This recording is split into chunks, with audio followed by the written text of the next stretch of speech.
आचार्य श्री ये एनम वेत्ति हंतारम यश्चैनम मन्यते हतम उभौ तौ न विजानितो नायम हंति न हन्यते।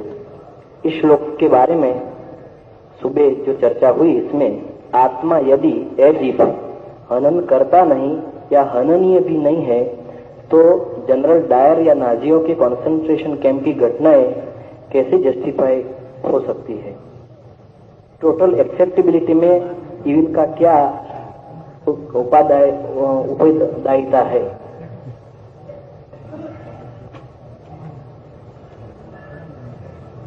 न कोई मरता है और न कोई मारता है। जो है उसके विनाश की कोई संभावना नहीं। तब क्या इसका ये अर्थ लिया जाए कि हिंसा करने में कोई भी बुराई नहीं है? क्या इसका ये अर्थ लिया जाए कि जनरल डायर ने या ऑस्विट्ज में, जर्मनी में या हिरोशिमा में जो महान हिंसा हुई वो निंदा योग्य नहीं है, स्वीकार योग्य है? नहीं, कृष्ण का ऐसा अर्थ नहीं है। इसे समझ लेना उपयोगी है। हिंसा नहीं होती इसका यह अर्थ नहीं है कि हिंसा करने की आकांक्षा बुरी नहीं। हिंसा तो होती ही नहीं, लेकिन हिंसा की आकांक्षा होती है, हिंसा का अभिप्राय होता है, हिंसा की मनोदशा होती है। जो हिंसा करने के लिए इच्छा रख रहा है, जो दूसरे को मारने में रस ले रहा है, जो दूसरे को मार के प्रसन्न हो रहा है, जो दूसरे को मार के समझ रहा है कि मैंने मारा, कोई नहीं मरेगा पीछे, लेकिन इस आदमी की ये समझ कि मैंने मारा, इस आदमी का ये रस कि मारने में मजा मिला, इस आदमी की ये मनोकांक्षा कि मारना संभव है, इस सब का पाप है। पाप हिंसा होने में नहीं, पाप हिंसा करने में है। होना तो असंभव है, करना संभव है। जब एक व्यक्ति हिंसा कर रहा है तो दो चीजें हैं वहां। हिंसा की घटना तो कृष्ण कहते हैं असंभव है, लेकिन हिंसा की मनोभावना बिल्कुल संभव है। ठीक इससे उल्टा भी सोच लें कि फिर क्या महावीर की अहिंसा और बुद्ध की अहिंसा का कोई अर्थ नहीं? अगर हिरोशिमा और ऑस्विट्ज के कंसंट्रेशन कैंप्स में होने वाली हिंसा का कोई अर्थ नहीं, तो बुद्ध और महावीर की अहिंसा का भी कोई अर्थ नहीं रह जाता। अगर आप समझते हो कि अहिंसा का अर्थ तभी है जब हम किसी मरते और मिटते को बचा पाएं, तो कोई अर्थ नहीं है। नहीं, महावीर और बुद्ध की अहिंसा का अर्थ और है। ये बचाने की आकांक्षा, ये न मारने की आकांक्षा, ये मारने में रस न लेने की स्थिति, ये बचाने में रस लेने का मनोभाव। जब महावीर एक चींटी को बचा के निकलते हैं तो ऐसा नहीं है कि महावीर के बचाने से चींटी बच जाती है। चींटी में जो बचने वाला है बचा ही रहेगा, और जो नहीं बचने वाला है वो महावीर के बचाने से नहीं बचता है। लेकिन महावीर का ये भाव बचा के निकलने का बड़ा कीमती है। इस भाव से चींटी को कोई लाभ हानि नहीं होती, लेकिन महावीर को जरूर होती है। बहुत गहरे में प्रश्न भाव का है, घटना का नहीं है। बहुत गहरे में प्रश्न भावना का है। वो व्यक्ति क्या सोच रहा है, क्योंकि व्यक्ति जीता है अपने विचारों में घिरा हुआ। घटनाएं घटती हैं यथार्थ में, व्यक्ति जीता है विचार में, भाव में। हिंसा बुरी है, कृष्ण के ये कहने के बाद भी बुरी है। कि हिंसा नहीं होती, और कृष्ण का कहना जरा भी गलत नहीं है। असल में कृष्ण अस्तित्व से कह रहे हैं, अस्तित्व के बीच खोज रहे हैं। हिटलर जब लोगों को मार रहा है तो कृष्ण की मनोदशा में नहीं है। हिटलर को लोगों को मारने में रस और आनंद है, मिटाने में, विनाश करने में। विनाश होता है या नहीं होता ये बिल्कुल दूसरी बात है, लेकिन हिटलर को विनाश में रस है। ये रस हिंसा है। अगर ठीक से समझे तो विनाश का रस हिंसा है, मारने की इच्छा हिंसा है। मरना होता है या नहीं होता ये बिल्कुल दूसरी बात है। और ये जो रस हिटलर का है, ये डिसीज्ड, रुग्ण चित्त का रस है। समझ लेना जरूरी है कि जब भी विनाश में रस मालूम पड़े तो ऐसा आदमी भीतर विक्षिप्त है। जितना ही भीतर आदमी शांत और आनंदित होगा उतना ही विनाश में रस असंभव है। जितना ही भीतर आनंदित होगा उतना सृजन में रस होगा, उतना क्रिएटिविटी में रस होगा। महावीर की अहिंसा एक क्रिएटिव फीलिंग है, जगत के प्रति एक सृजनात्मक भाव है। हिटलर की हिंसा जगत के प्रति एक विनाशात्मक भाव है, एक डिस्ट्रक्टिव भाव है। ये भाव महत्वपूर्ण है। और जहां हम जी रहे हैं वहां अस्तित्व में क्या होता है ये मूल्यवान नहीं है। मैं एक छोटी सी घटना से समझाने की कोशिश करूं। कबीर के घर बहुत भक्त आते हैं, गीत भजन, और जब जाने लगते हैं तो कबीर कहते हैं भोजन करते जाएं। फिर कबीर का बेटा और पत्नी परेशान हो गए। बेटे ने एक दिन कहा कि अब बर्दाश्त के बाहर है, हम कब तक कर्ज लेते जाएं, ये हम कहां से लोगों को खिलाएं, अब आप कहना बंद करें। कबीर ने कहा कि मुझे याद ही नहीं रहती, जब घर कोई मेहमान आता है तो मुझे ख्याल ही नहीं रहता कि घर में कुछ नहीं, और घर कोई आया हो तो कैसे ख्याल रखा जाए कि घर में कुछ नहीं, तो मैं कह ही जाता हूं कि भोजन करते जाएं। फिर तो बेटे ने कहा तो क्या हम चोरी करने लगे? व्यंग में कहा, क्रोध में कहा कि क्या हम चोरी करने लगे? कबीर ने कहा कि अरे तुझे ये पहले ख्याल क्यों ना आया?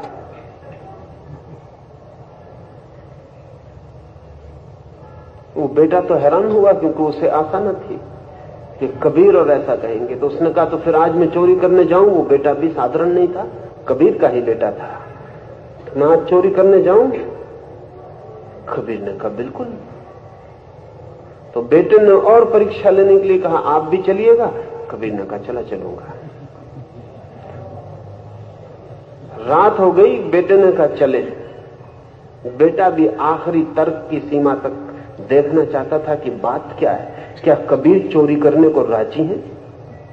कबीर और चोरी करने को राजी बेटी की समझ के बिल्कुल बाहर है। अर्जुन की समझ के भी बाहर है कि कृष्ण हिंसा करने को राजी। ले गया कबीर का बेटा कमाल कबीर को, फिर जाके दीवार तोड़ी। दीवार तोड़ के बीच बीच में देखता भी रहा। कबीर उससे कहते इतना घबराता क्यों, इतना कपता क्यों? फिर उसने दीवार भी तोड़ ली। फिर उसने कहा मैं भीतर जाऊं? कबीर ने कहा कि जरूर जा। वो भीतर भी गया। वो एक गेहूं का बोरा घसीट के भी लाया। उसने सोचा अब रोकेंगे, अब रोकेंगे, अब तो बहुत हो गया, हद हो गई। कबीर ने बोरा भी बाहर निकलवा लिया। फिर बेटे से कहा भीतर जाके घर में लोग सोए होंगे, उनको कहो कि तुम्हारे घर चोरी हो गई, हम एक बोरा ले जा रहे हैं। तो उस बेटे ने कहा ये किस प्रकार की चोरी? चोरी कहीं बताई जाती है?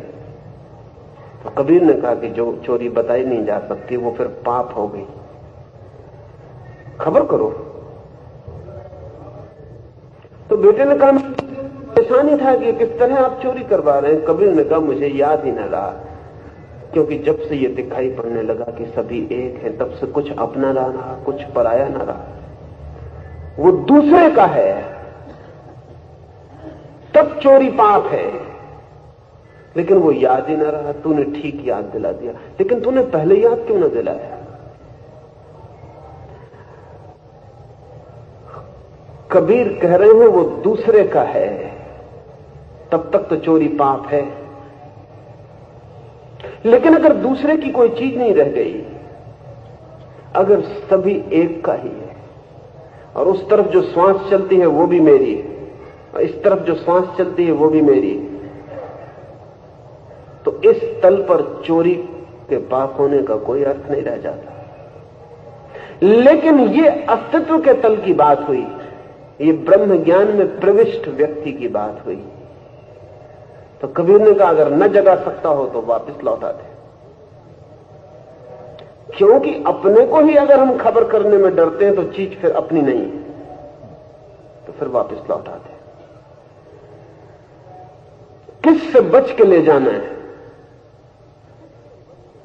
अब ये बहुत दो तलों की बात हो गई, ये दो एग्जिस्टेंस की बात हो गई। इसे ठीक से ले लें। एक तो अस्तित्व का जगत है जहां सभी कुछ परमात्मा का है, वहां चोरी नहीं हो सकती। कबीर उसी जगत में जी रहे हैं। एक मनोभावों का जगत है जहां दूसरा दूसरा है, मैं हूं, मेरी चीज मेरी है, दूसरे की चीज दूसरे की है। वहां चोरी होती है, हो रही है, हो सकती है। जब तक दूसरे की चीज दूसरे की है तब तक चोरी पाप है। चोरी घटित होती नहीं, सिर्फ चीजें यहां से वहां रखी जाती हैं। चोरी की क्या घटना घट सकती है इस जमीन पर? कल न मैं रहूंगा ना आप रहेंगे, मेरी चीजें भी मेरी नहीं रह जाएंगी, आपकी चीजें भी आपकी नहीं रह जाएंगी। चीजें यहां पड़ी हैं, इस घर में या उस घर में क्या फर्क पड़ेगा? अस्तित्व के तल पर चोरी नहीं घटती, भाव के तल पर चोरी घटती। अगर हिटलर ये कह सके कि मरने में हिंसा होती ही नहीं, तो हिटलर को फिर अपने आसपास संतरी खड़े करने की जरूरत नहीं। फिर वो आसपास में मारे लोगों को तो हमें कोई ऐतराज ना होगा। लेकिन खुद को बचाने के लिए जो तत्पर है, दूसरे को मारने को जो आतुर है, वो जानता है, मानता है कि हिंसा होती, खुद को जो बचा रहा है। अगर कृष्ण अर्जुन से ये कहें कि ये कोई मरने वाले नहीं, बेफिक्री से मार, लेकिन तू मरने वाला, जरा अपने को संभालना, बचाना, तब फिर बेईमानी हो जाएगी। लेकिन कृष्ण उससे कहते हैं कि ना कोई मरता है ना कोई मारा जाता है। अगर ये भी तुझे मार डालें तो भी कुछ मरता नहीं, अगर तू भी इन्हें मार डाले तो कुछ मरता नहीं। वे बहुत अस्तित्व की गहरी बात कह रहे हैं। इतना स्मरण रखना जरूरी है। हिरोशिमा में हिंसा हुई क्योंकि जिन्होंने बम पटका वे मारने के लिए पटके थे। हिटलर ने हिंसा की क्योंकि वो मान के चल रहा है कि दूसरे को मार रहे। मरता है नहीं मरता है ये बहुत दूसरी बात है, इससे हिटलर का कोई लेना देना नहीं है। जब तक मैं अपने को बचाने को उत्सुक हूं तब तक मैं दूसरे को मारने को सिद्धांत नहीं बना सकता। जब तक मैं कहता हूं ये मेरी चीज है, कोई चोरी ना ले जाए, तब तक मैं दूसरे के घर चोरी करने जाऊं तो वो चोरी कबीर की चोरी नहीं हो सकती। कबीर की चोरी चोरी ही नहीं है, कृष्ण की हिंसा हिंसा ही नहीं है। इसलिए सवाल उचित है। कृष्ण की गीता, कृष्ण का संदेश समझ के कोई अगर ऐसा समझ ले कि दूसरे को मारना मारना ही नहीं है, बिल्कुल छूट है, समझे, लेकिन खुद का मारा जाना भी मारा जाना नहीं है, इस शर्त को ध्यान में रख के तब कोई हर्ज नहीं। लेकिन अपने को बचाए और दूसरे को मारे। और मजा यह है कि हम अपने को बचाने के लिए ही दूसरे को मारते। तब फिर कृष्ण को भूल ही जाएं तो अच्छा है। खतरा हुआ है। इस मुल्क ने जीवन के इतने गहरे सत्यों को पहचाना था, उसकी वजह से यह मुल्क बुरी तरह पतित हुआ है। असल में बहुत गहरे सत्य बेईमान आदमियों के हाथों में पड़ जाएं तो असत्यों से बदतर सिद्ध होते हैं। इस मुल्क ने इतने गहरे सत्यों को पहचाना था कि उन सत्यों को जब तक हम पूरा न जान लें तब तक उनके आधे उपयोग नहीं कर सकते। इस मुल्क ने भली भांति जाना था कि व्यवहार तो माया है, वो तो सपना है, तो फिर ठीक है, बेईमानी में कौन सी बुराई है। अगर ये मुल्क 5000 साल की निरंतर चिंतना के बाद आज पृथ्वी पर सर्वाधिक बेईमान है तो उसका कारण है। अगर हम इतनी अच्छी बातें करने के बाद भी जीवन में एकदम विपरीत सिद्ध होते हैं तो उसका कारण यही है कि जिस तल पर बातें हैं उस तल पर हम नहीं उठते, बल्कि जिस तल पर हम हैं उसी तल पर उन बातों को ले आते हैं। कृष्ण के तल पे अर्जुन उठे तब तो ठीक, और अगर अर्जुन कृष्ण को अपने तल पर खींच लाए तो खतरा होने वाला है। और अक्सर ऐसा होता है कि कृष्ण के तल तक उठना तो मुश्किल हो जाता है, कृष्ण को ही खींच के हम अपने तल पर ले आते हैं। तब हम एट ईज, सुविधा में हो जाते हैं। तब हम कह पाते हैं सब माया है, सब माया है। बेईमानी कर पाते हैं, कह पाते हैं माया है। अब बड़े मजे की बात है कि जिस आदमी को माया दिखाई पड़ रही है वो आदमी बेईमानी करने में इतना रस लिप्त हो सकता है। एक मित्र आए, कहने लगे जब से ध्यान करने लगा हूं तो मन सरल हो गया है। एक आदमी धोखा देके मेरा झोला ले गया, ऐसे तो सब माया है। उन्होंने कहा ऐसे तो सब माया है, लेकिन वो धोखा दे गया, झोला ले गया। अब आगे ध्यान करूं कि न करूं? ऐसे तो सब माया है, इसे वो बार बार कहते हैं। मैंने कहा ऐसे तो सब माया है तो इतना झोले से क्यों परेशान हो रहे हैं? और ऐसे सब माया है तो वो आदमी क्या धोखा दे गया?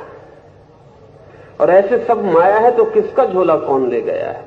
न उन्होंने कहा ऐसे तो सब माया है, लेकिन पूछने में आया हूं कि अगर ऐसा ध्यान में सरल होता जाऊं और हर कोई धोखा देने लगे। अब ये दो तलों की बातें उनके ख्याल में नहीं पड़ती कि वो ऐसे तो सब माया है कृष्ण से सुन लिया, और वो जो झोला चोरी चला गया वहां हम खड़े, और ये जो बात है ये किसी शिखर से कही गई है। हम जहां खड़े हैं वहां ये बात बिल्कुल नहीं है। इस देश के पतन में, इस देश के चारित्रिक ह्रास में, इस देश के जीवन में एकदम अंधकार भर जाने में और गंदगी भर जाने में हमारे ऊंचे से ऊंचे सिद्धांतों की हमने जो व्याख्या की है वो कारण है।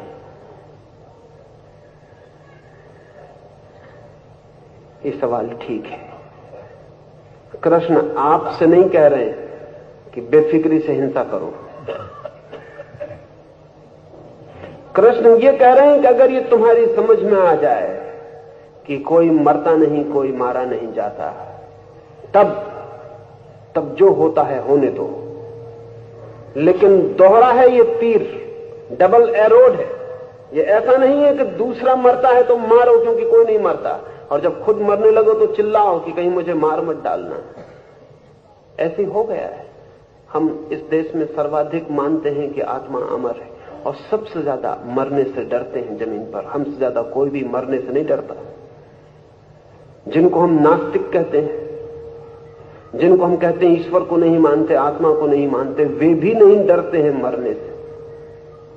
वे भी कहते हैं कि ठीक है, मौका आ जाए जिंदगी दांव पर लगा दें।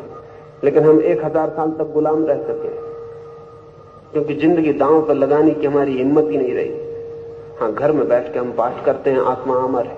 अगर आत्मा अमर है तो इस मुल्क को 1 सेकंड के लिए गुलाम नहीं किया जा सकता था।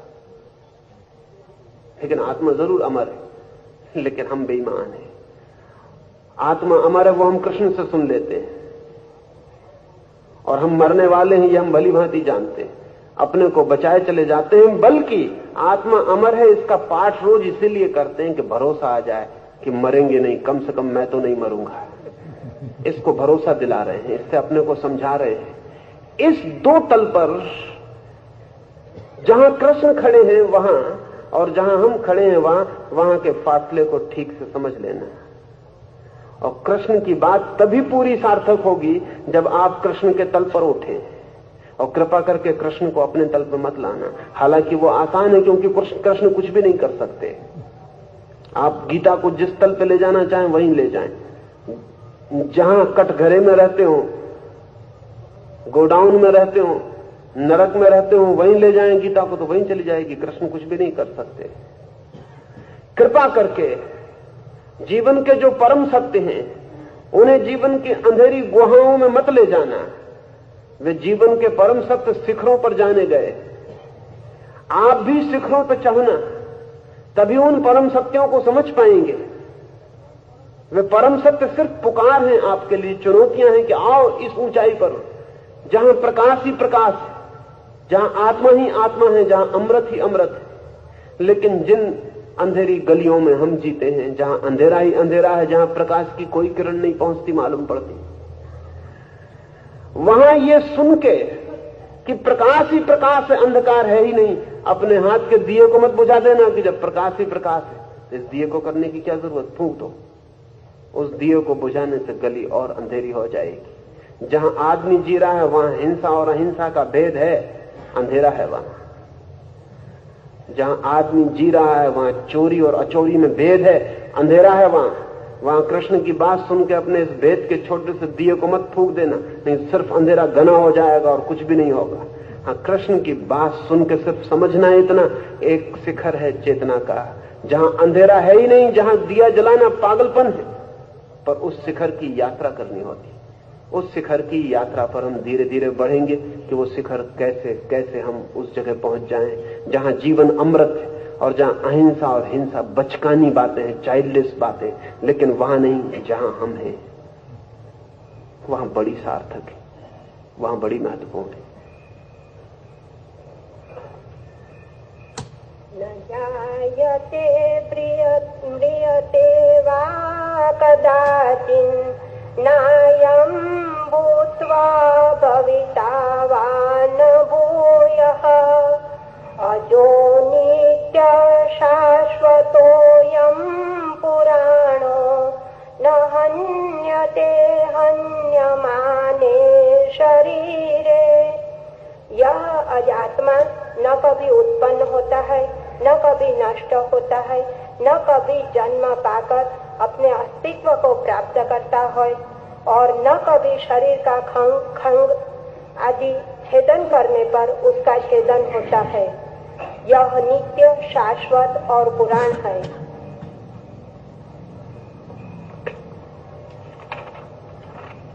जहां हम हैं, जो हम हैं, वहां सभी को जात है, जन्मता है।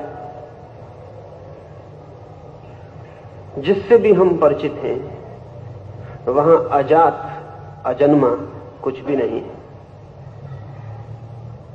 जो भी हमने देखा है, जो भी हमने पहचाना है, वो सब जन्मा है, सब मरता है। लेकिन जन्म और मरण की इस प्रक्रिया को भी संभव होने के लिए इसके पीछे कोई,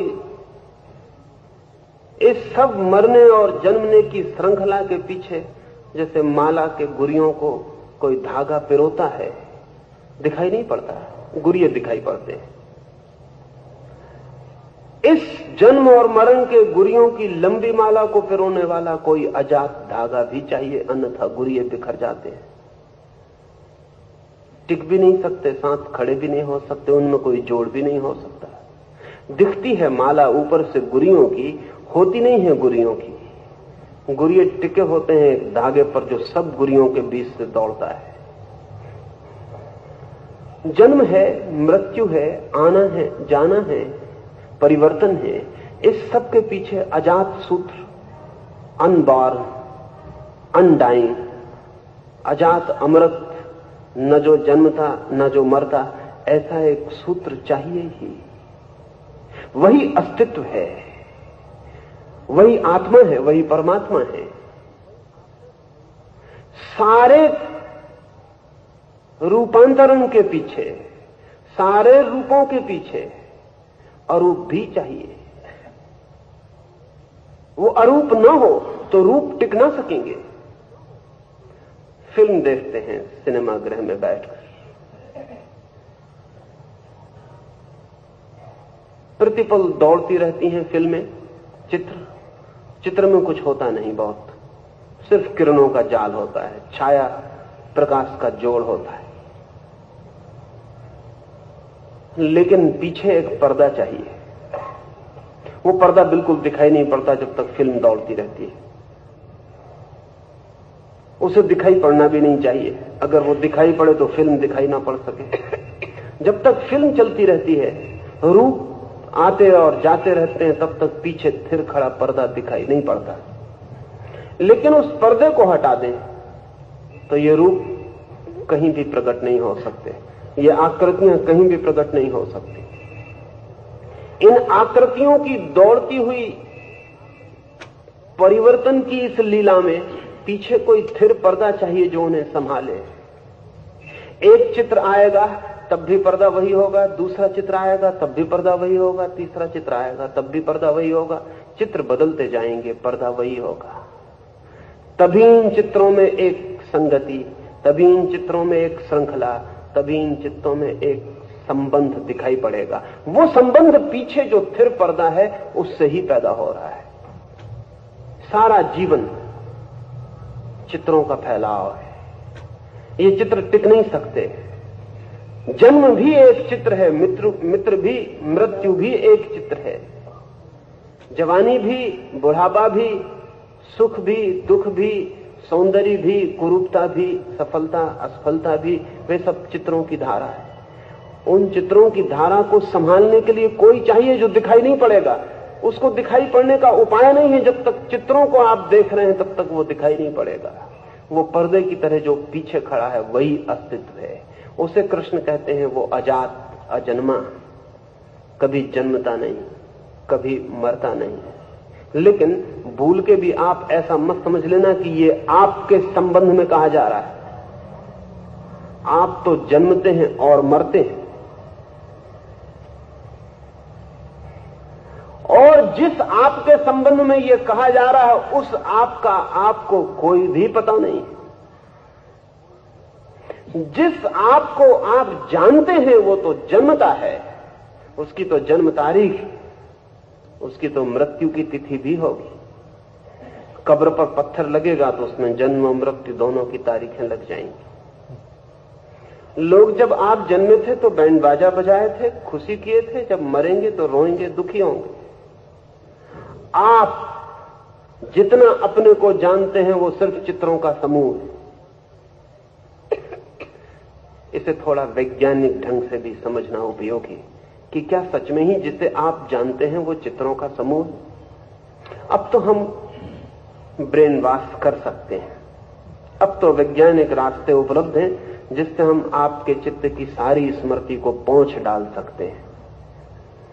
एक आदमी है 50 साल का, उसे पता है कि 4 लड़कों का पिता है, पत्नी है, मकान है, ये उसका नाम है, ये उसकी वंशावली है, इस पद पर रहा है, ये काम किया, सब 50 साल की कथा है। उसका ब्रेन वॉश किया जा सकता है। उसके मस्तिष्क को हम साफ कर डाल सकते हैं। फिर भी वो होगा, लेकिन फिर वो ये भी ना बता सकेगा कि मेरा नाम क्या है, और ये भी ना बता सकेगा मेरे कितने लड़के। मेरे एक मित्र हैं, डॉक्टर, ट्रेन से गिर पड़े, चोट खाने से स्मृति चली गई। बचपन से मेरे साथी हैं, साथ मेरे पढ़े, देखने उन्हें मैं उनके गांव गया, जाके सामने बैठ गया। उन्होंने मुझे देखा और जैसे नहीं देखा। मैंने उनसे पूछा पहचाने नहीं? उन्होंने कहा कि कौन है आप? उनके पिता ने कहा कि सारी स्मृति चली गई, जब से ट्रेन से गिरे, चोट लग गई, सारी स्मृति चली गई, कोई स्मरण नहीं है। इस आदमी के पास इसका कोई अतीत नहीं है। चित्र खो गए। कल तक ये कहता था मैं ये हूं, मेरा ये नाम, अब वे सब चित्र खो गए। वो फिल्म वास हो गई, वो सब धुल गया। अब ये खाली है कोरा कागज। अब इस कोरे कागज पर फिर से लिखा जाएगा। अब उसकी नई स्मृति बननी शुरू हुई। अभी जब दोबारा मैं मिलने गया तो उसने कहा कि आपको पता ही होगा कि 3 साल पहले मैं गिर पड़ा, चोट लग गई। अब इस 3 साल की स्मृति फिर से निर्मित होनी शुरू हुई, लेकिन 3 साल के पहले वो कौन था वो बात समाप्त हो गई। हाँ, उसे याद दिलाते हैं कि तुम डॉक्टर थे, तो वो कहता है आप लोग कहते हैं कि मैं डॉक्टर था, लेकिन मुझे कुछ पता नहीं। मेरा इतिहास तो बस वहीं से समाप्त हो जाता है जहां से वो घटना घट गई जहां वो दुर्घटना घट गई। आज चीन में तो कम्युनिस्ट ब्रेन वॉश के लिए एक पॉलिटिकल, एक राजनीतिक उपाय बना लिए। रूस में तो वो चल ही रहा है। अब आने वाली दुनिया में किसी राजनीतिक विरोधी को मारने की जरूरत नहीं होगी, क्योंकि इससे बड़ी हत्या और क्या हो सकती है कि उसके ब्रेन को वाश कर दो। विरोधी को पकड़ो और उसके मस्तिष्क को साफ कर दो, विद्युत के धक्कों से और दूसरे केमिकल्स से और दूसरी मानसिक प्रक्रियाओं से उसकी स्मृति को पहुंच डालो, फिर क्या बात है, समाप्त हो गई। अगर मार्क्स के दिमाग को साफ कर दो तो कैपिटल साफ हो जाएगी, उसके दिमाग में जो है वो मिट जाएगा। फिर उस आदमी की कोई आइडेंटिटी, उसका कोई तादाद पीछे से नहीं रह जाएगा। तो हम जिसे कहते हैं मैं, जो कभी पैदा हुआ, जो किसी का बेटा है, किसी का पिता है, किसी का पति है, ये सिर्फ चित्रों का संग्रह, एल्बम है, इससे ज्यादा नहीं है। अपना अपना एल्बम संभाले बैठे, उसी को लौट लौट कर देख लेते हैं, दूसरों को भी दिखा देते हैं। कोई घर में आता है कि ये एल्बम, बाकी ये आप नहीं है। अगर इस एल्बम को आप समझते हो कि कृष्ण कह रहे हैं अजात, तो इस गलती में मत पड़ना। ये अजात नहीं है, ये तो जन्मा है, ये तो जात है, ये मरेगा भी। जो जन्मा है वो मरेगा भी। जन्म एक छोर है, मृत्यु दूसरा अनिवार्य छोर है। आप तो मरेंगे ही। इस बात को ठीक से समझ ले तो शायद उस आप को खोजा जा सके जो कि नहीं मरेगा। लेकिन हम इसी मैं को पकड़े रह जाते हैं जो जन्मा है। ये मैं नहीं हूं। ये सिर्फ मेरे उस गहरे मैं पर इकट्ठे हो गए चित्र हैं जिनसे मैं गुजरा हूं। इसलिए जापान में ज़ेन फकीरों के पास जब कोई साधक जाता है और उससे पूछता है कि मैं क्या साधना करूं, तो वो कहता है कि तू ये साधना कर, अपना ओरिजिनल फेस, जो जन्म के पहले तेरा चेहरा था, उसको खोज के आ। जन्म के पहले कहीं कोई चेहरा होता? अब कोई आपसे कहने लगे मरने के बाद जो आपकी शक्ल होगी उसको खोज के लाइए। कोई आपसे कहे कि जन्म के पहले जो आपकी शक्ल थी वो खोज के लाइए।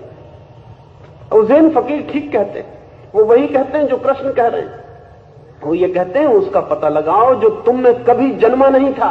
अगर ऐसे किसी सूत्र को तुम खोज सकते हो जो जन्म के पहले भी था, तो विश्वास रखो फिर कि वो मृत्यु के बाद भी होगा।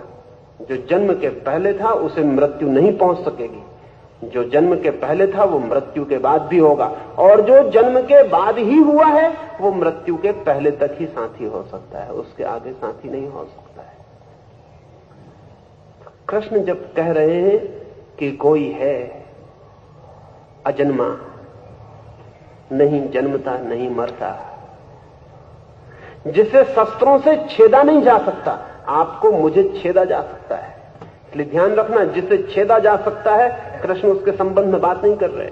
वो कहते हैं कि जिसे छेदा नहीं जा सकता शस्त्रों से, आग में जलाया नहीं जा सकता, पानी में डुबाया नहीं जा सकता, हमें तो छेदा जा सकता है। कोई कठिनाई नहीं छेदे जाने में, आग में जलाए जाने में कोई कठिनाई नहीं, पानी में डुबाए जाने में कोई कठिनाई नहीं।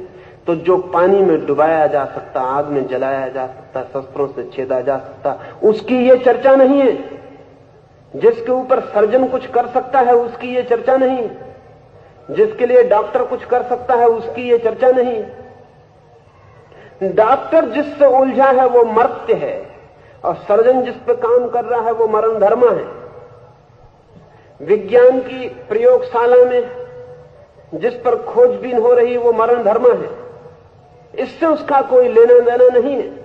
इसलिए अगर वैज्ञानिक सोचता हो कि अपनी प्रयोगशाला की टेबल पर किसी दिन वो कृष्ण के अजात को, अजन्मे को, अमृत को पकड़ लेगा तो भूल में पड़ा है, वो कभी पकड़ नहीं पाएगा।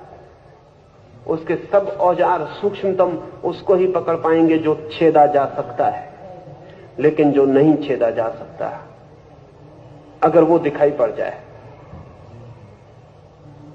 वो दिखाई पड़ सकता है, वो दिखाई पड़ सकता है। सिकंदर हिंदुस्तान आया, जब हिंदुस्तान से वापस लौटता था, हिंदुस्तान की सीमा को छोड़ते वक्त उसके मित्रों ने याद दिलाया कि जब हम यूनान से चले थे तो यूनान के दार्शनिकों ने कहा था कि हिंदुस्तान से एक सन्यासी को लेते आना। अब सन्यासी जो है वो सच ये है कि जगत को हिंदुस्तान की देन है, अकेली देन है, पर काफी है। सारे जगत की सारी देनें भी इकट्ठी कर ली जाएं तो एक सन्यासी भी हमने जगत को दिया तो हमने बैलेंस पूरा कर दिया है। और शायद जिस दिन दुनिया की सब देनें बेकार सिद्ध हो जाएंगी उस दिन हमारा दिया सन्यास ही सारे दुनिया के लिए अर्थ का हो सकता है। तो याद दिलाई मित्रों ने सिकंदर को कि एक सन्यासी को तो ले चले, बहुत चीजें लूट ली हैं, धन लूट लिया, लेकिन धन वहां भी है। बहुमूल्य चीजें हीरे जवाहरात ले जा रहे हैं लेकिन वे वहां भी हैं। एक सन्यासी को भी ले चलें जो वहां नहीं है। सिकंदर ने सोचा कि जैसे और चीजें ले जाई जा सकती हैं वैसे सन्यासी को ले जाने में क्या तकलीफ। उसने कहा कि जाओ पकड़ लाओ कहीं कोई सन्यासी हो। गांव में लोग गए, गांव में पूछा कि कोई सन्यासी है। लोगों ने कहा सन्यासी तो है लेकिन प्रयोजन क्या है, तुम्हारे ढंग सन्यासी के पास पहुंचने जैसे नहीं मालूम पड़ते, नंगी तलवारें हाथ में लिए हो, पागल मालूम पड़ते हो, क्या बात है। तो उन्होंने कहा कि पागल नहीं, हम सिकंदर के सिपाही और किसी सन्यासी को पकड़ के हम यूनान ले जाना चाहते। तो उन लोगों ने कहा कि जो सन्यासी तुम्हारी पकड़ में आ जाए समझना कि सन्यासी नहीं है, जाओ। हालांकि एक गांव में एक सन्यासी है, हम तुम्हें उसका पता दिए देते हैं। नदी के किनारे 30 वर्षों से एक आदमी नग्न रहता है। जैसा हमने सुना है, जैसा हमने उसे देखा है, जैसा इन 30 वर्षों में हमने उसे जाना है, हम कह सकते हैं कि वो सन्यासी है, लेकिन तुम उसे पकड़ ना पाओगे। पर उन्होंने कहा दिक्कत क्या है, तलवारें हमारे पास, जंजीरें हमारे पास। उन्होंने कहा तुम जाओ उसी से निपटो। वो गए। और सन्यासी से उन्होंने कहा कि महान सिकंदर की आज्ञा है कि हमारे साथ चलो, हम तुम्हें सम्मान देंगे, सत्कार देंगे, शाही व्यवस्था देंगे, यूनान तुम्हें ले जाना है, कोई पीड़ा नहीं, कोई दुख, कोई रास्ते में तकलीफ नहीं होने देंगे। वो सन्यासी हंसने लगा। उसने कहा कि अगर सत्कार ही मुझे चाहिए होता, अगर स्वागत ही मुझे चाहिए होता, अगर सुख ही मुझे चाहिए होता तो मैं सन्यासी कैसे होता। छोड़ो, सपने की बातें मत करो, मतलब की बात कहो। तो उन्होंने कहा कि मतलब की बात यह है कि अगर नहीं जाओगे तो हम जबरदस्ती पकड़ के ले जाएंगे। तो उस सन्यासी ने कहा कि जिसे तुम पकड़ के ले जाओगे वो सन्यासी नहीं, सन्यासी परम स्वतंत्र है, उसे कोई पकड़ के नहीं ले जा सकता। तो उन्होंने कहा हम मार डालेंगे। तो सन्यासी ने कहा वो तुम कर सकते हो, लेकिन मैं तुमसे कहता हूं कि तुम मारोगे लेकिन भ्रम में रहोगे, क्योंकि तुम जिसे मारोगे वो मैं नहीं हूं। तुम अपने सिकंदर को ही ले लाओ, शायद उसकी कुछ समझ में आ जाए। वे सिपाही सिकंदर को बुलाने आए। सिकंदर से उन्होंने कहा कि अजीब आदमी। वो कहता है मार डालो तो भी जिसे तुम मारोगे वो मैं नहीं। कौन है फिर वो? सिकंदर ने कहा हमने तो ऐसा कोई आदमी नहीं देखा जो मारता हो, बचेगा कैसे? अब सिकंदर अनुभव से कहता था, हजारों लोग मारे थे उसने। कहा मैंने कभी किसी आदमी को मरने के बाद बचते नहीं देखा। गया, नंगी तलवार उसके हाथ में। सन्यासी से उसने कहा कि चलना पड़ेगा, अन्यथा ये तलवार गर्दन और शरीर को अलग कर देगी। वो सन्यासी खिलखिला के हंसने लगा। उसने कहा कि जिस गर्दन और शरीर के अलग करने की तुम बात कर रहे हो उसे मैं बहुत पहले अलग है ऐसा जान चुका हूं, इसलिए अब तुम और ज्यादा अलग ना कर सकोगे। इतनी अलग जान चुका हूं कि तुम्हारी तलवार के लिए बीच में से गुजर जाने के लिए काफी फासला है, जगह काफी अलग जान चुका हूं, अब तुम और अलग ना कर सकोगे। सिकंदर को क्या समझ में आती है ये बातें?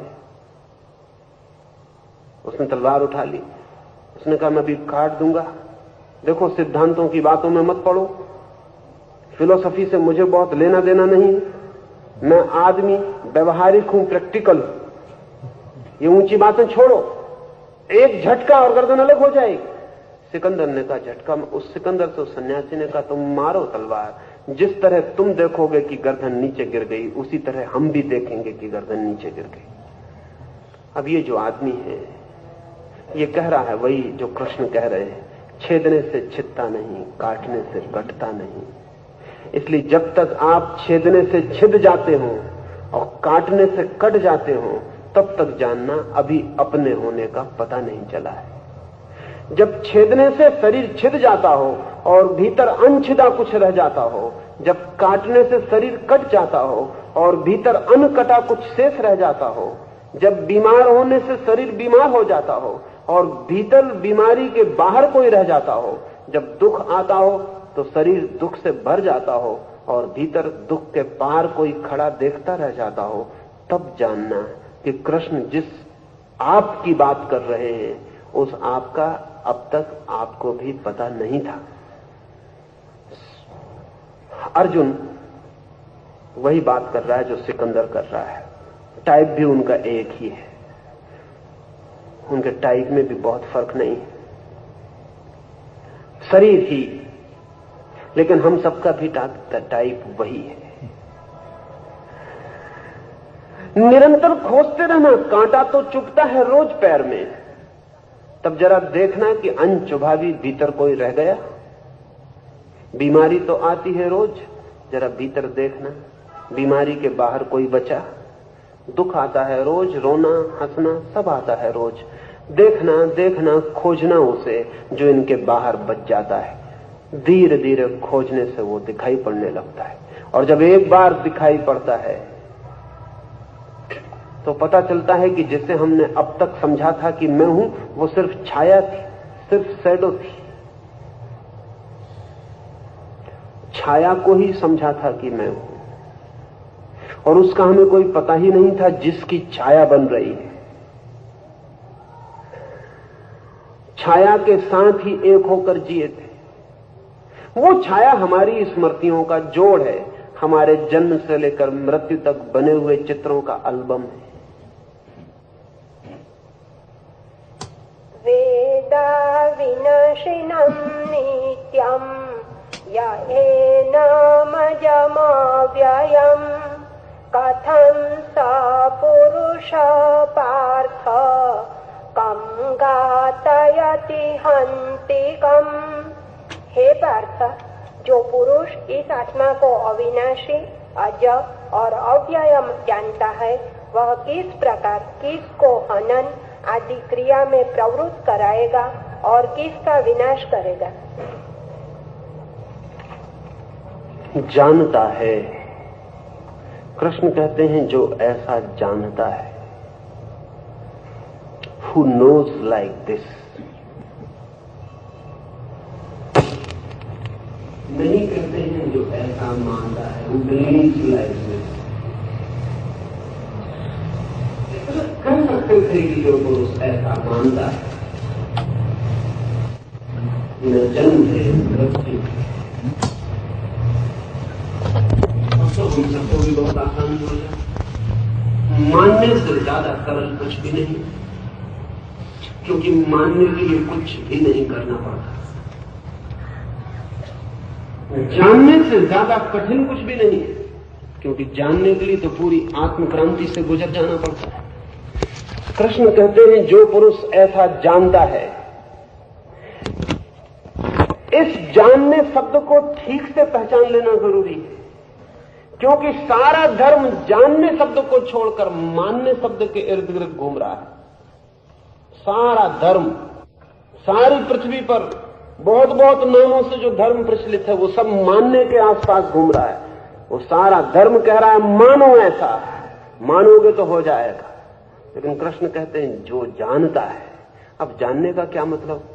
जानना भी दो तरह से हो सकता है। शास्त्र से कोई पढ़ ले तो भी जान लेता है, अनुभव से कोई जाने तो भी जान लेता है। क्या ये दोनों जानना एक ही अर्थ रखते हैं? शास्त्र से जानना तो बड़ा सरल है, लिखा है, पढ़ा, जाना। उसके लिए सिर्फ शिक्षित होना काफी है, पठित होना काफी है। उसके लिए धार्मिक होने की कोई जरूरत नहीं। शास्त्र से पढ़ के जो जानना है वो जानना नहीं है, जानने का धोखा है।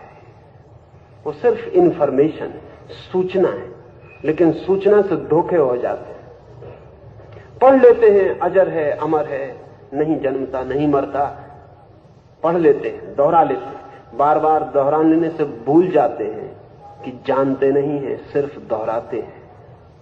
बहुत बार बार दोहराने से बात ही भूल जाती है कि जो हम कह रहे हैं वो अपना जानना नहीं है। एक आदमी शास्त्र में पढ़ ले तैरने की कला, जान ले पूरा शास्त्र, चाहे तो तैरने पर बोल सके बोले, लिख सके तो लिखे, चाहे तो कोई यूनिवर्सिटी से पीएचडी ले ले, डॉक्टर हो जाए तैरने के संबंध में, लेकिन फिर भी उस आदमी को भूल के नदी में धक्का मत देना, क्योंकि उसकी पीएचडी तैरा ना सकेगी, उसकी पीएचडी और जल्दी डुबा देगी, क्योंकि काफी बजनी होती, पत्थर का काम करेगी। तैरने के संबंध में जानना तैरना जानना नहीं, सत्य के संबंध में जानना सत्य जानना नहीं है। टू नो अबाउट, संबंध में जानना इज इक्विवेलेंट,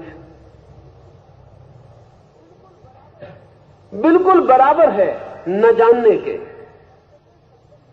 सत्य के संबंध में जानना सत्य को न जानने के बराबर है, लेकिन एकदम बराबर कहना ठीक नहीं, थोड़ा खतरा है।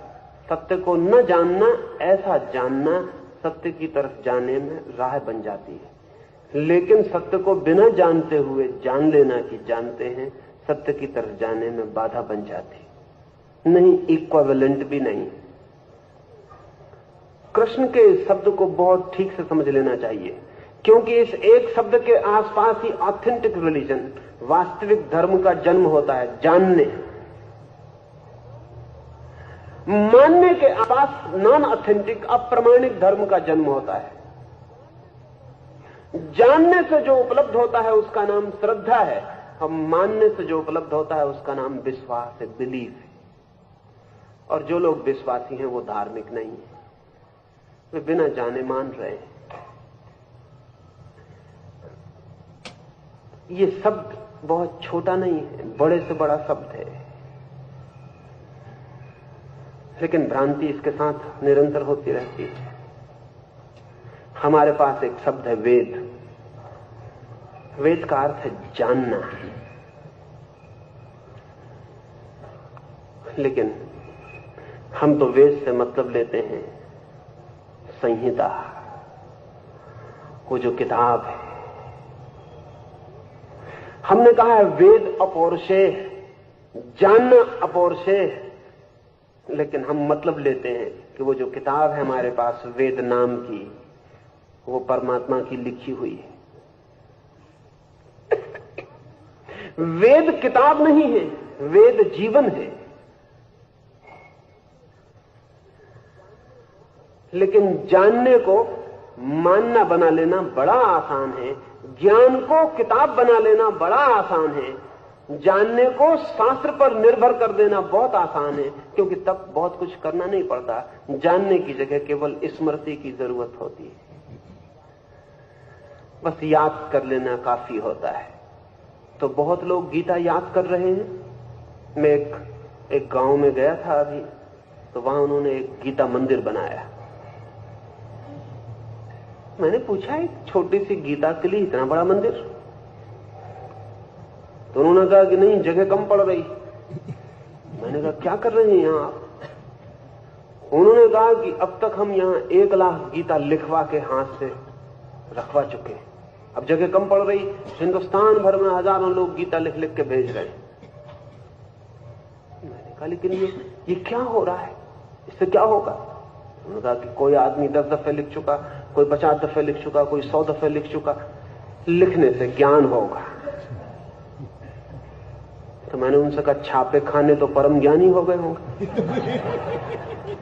कंपोजिटर हो तो हमको चरण पकड़ लेना चाहिए, कंपोजिटर जहां मिल जाए, क्योंकि कितनी गीताएं छाप चुके हो। अब महात्माओं की तलाश प्रेस में करनी चाहिए, मुद्रणशाला में करनी चाहिए, और कहीं नहीं करना चाहिए। ये पागलपन क्यों पैदा होता है? होने का कारण है, ऐसा लगता है शास्त्र से जानना हो जाएगा, शास्त्र से सूचना मिल सकती है, इंफॉर्मेशन मिल सकती है, इशारे मिल सकते हैं, ज्ञान नहीं मिल सकता। ज्ञान तो जीवन के अनुभव से ही मिलेगा, और जब तक जीवन के अनुभव से यह पता न चल जाए कि हमारे भीतर कोई अजन्मा है, तब तक रुकना मत। तब तक कृष्ण कितना ही कहें, मान मत लेना। कृष्ण के कहने से इतना ही जानना कि जब इतने जोर से यह आदमी कह रहा है तो खोजें, तो लगाएं पता। जब इतने आश्वासन से यह आदमी भरा है, इतनी सहज आश्वासन से कह रहा है, जाना है इसने, जिया है कुछ, देखा है कुछ, हम भी देखें, हम भी जाने, हम भी जिए। काश शास्त्र इशारा बन जाए और हम यात्रा पर निकल जाएं, लेकिन शास्त्र मंदिर बन जाता है और हम विश्राम को उपलब्ध हो जाते हैं। इस जानने शब्द को स्मरण रखना, क्योंकि पीछे कृष्ण उस पर बार बार गहरे से गहरा जोर देते हैं।